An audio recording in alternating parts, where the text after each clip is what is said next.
Pete Robertson's name can be found on the cenotaph at Riverside Veterans Memorial Park. The idea of a monument to memorialize locals who gave their lives in the First World War began 2 months before the armistice ended the Great War in November of 1918. Competing committees and debate over where to put it delayed the effort until late in 1921. Riverside Park was eventually chosen, and gifted sculptor Albert J. Hart from Calgary was selected to design and build the granite pillar. Hart used his son Reg as a model for the 5-foot 6-inch soldier. It was carved from Italian marble and placed at the top of a 2-story pedestal.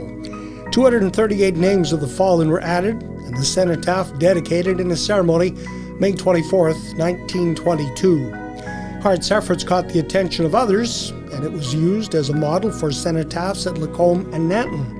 Over the years, more names would be added to remember those from the Second World War, Korea, and Afghanistan. Cenotaph received historical designation by the City of Medicine Hat upon its 100th anniversary in 2022. Other examples of Hart's work can be found in Hillside Cemetery. His primary vocation was designing and building gravestones. More than 100 examples of his work can still be found there. One other footnote, Hart's nephew was Stu Hart, the famous Calgary wrestler and promoter, and the father of Brett the Hitman Hart, a warrior in his own right. But then that's another story in the history of our town.